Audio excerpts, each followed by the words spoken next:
Hello everybody, as requested, this is the Osprey strategy guide. Now, I emptied out one of my PvP builds here, this one here, so I can from scratch build a good Osprey team. So, for Airmech, I'm just going to take this new Envision Osprey. The regular Osprey is on trial though, and there's no difference between the different skin versions, so go ahead and grab this yellow Osprey here to get started. For pilot, you're going to want someone that helps your units. There's Kira, who actually has unit repair rate boosts, which is good for Osprey.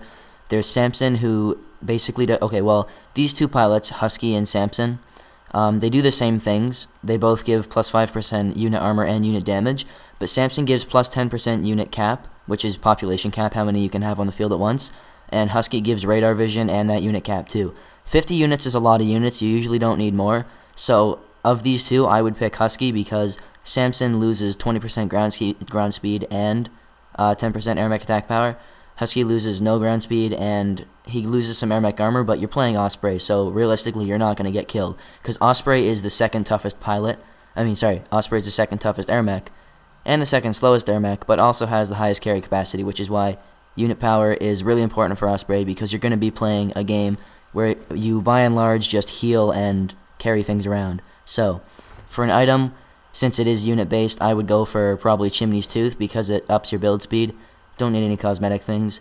So for units, now, Osprey's guns are pretty weak because, as you can see here, air power is much lower than that of other Airmechs.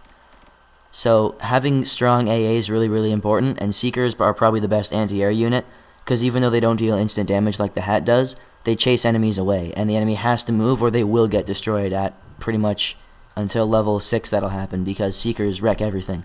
So, soldiers are the cheapest infantry, as far as I remember. Let's see here, I actually have another Osprey build. So, you're going to want moneymakers as usual. You're going to want strong floor ground units and stuff. This artillery comes in handy depending on what strategy you're using. I think I'm going to use it in this one, so I'm basically just going to reproduce this build.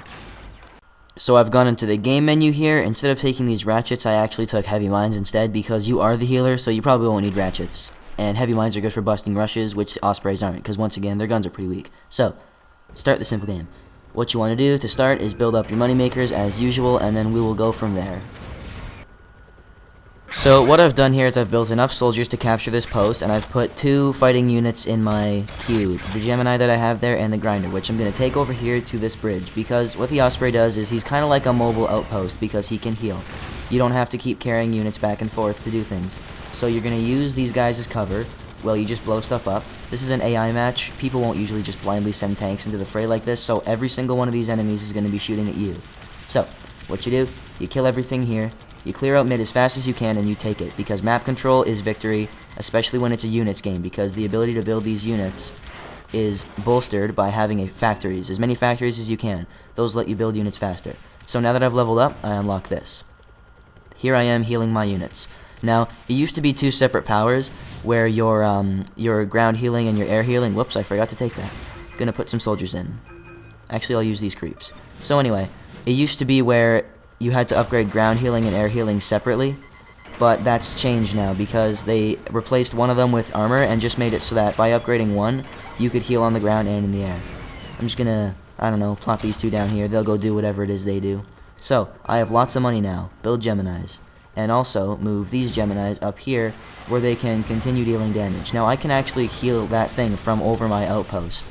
That basically makes it immortal, and I have lots more to spit out right now to stop these guys from taking it back.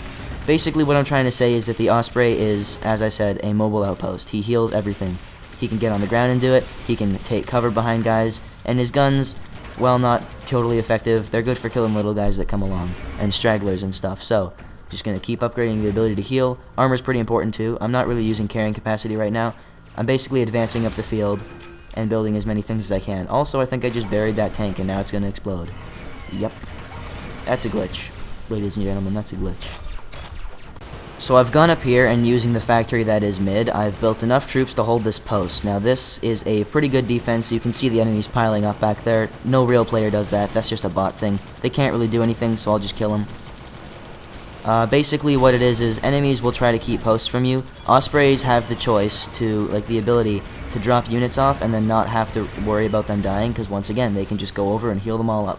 Real nice and fast. So, moving up the field slowly and building as many troops as you can while you do it is basically how to play Osprey. Let's look at the aftermath of using this strategy long enough. So here I am in the final rush, and I'm keeping that one tank in front totally healed, or at least I'm delaying his death, because now he's just under so much fire. I'm delaying his death long enough that the enemies can't kill me because they're shooting at him, and they can't kill him because I'm healing him. I had to go back to get some health, because sadly Osprey can't heal himself. One thing that's actually pretty fun to do is while you're playing Osprey, you get a Warthog on your team, and then you heal him like you're the medic and he's the heavy. So anyway, you've won the game because you had strong defense at all your outposts that could not be overcome by simple units that the enemy was dropping off, or by their silly-billy Airmech antics.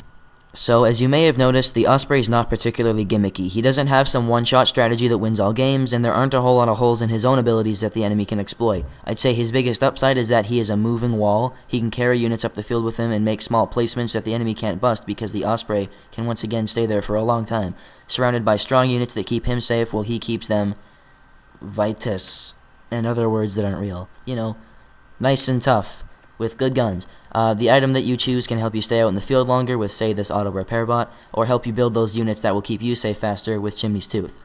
So, thank you for watching this video. I hope you learned something, and if you didn't, go ahead and ask as many questions as you need to, because I can answer every single one of them. Bye-bye.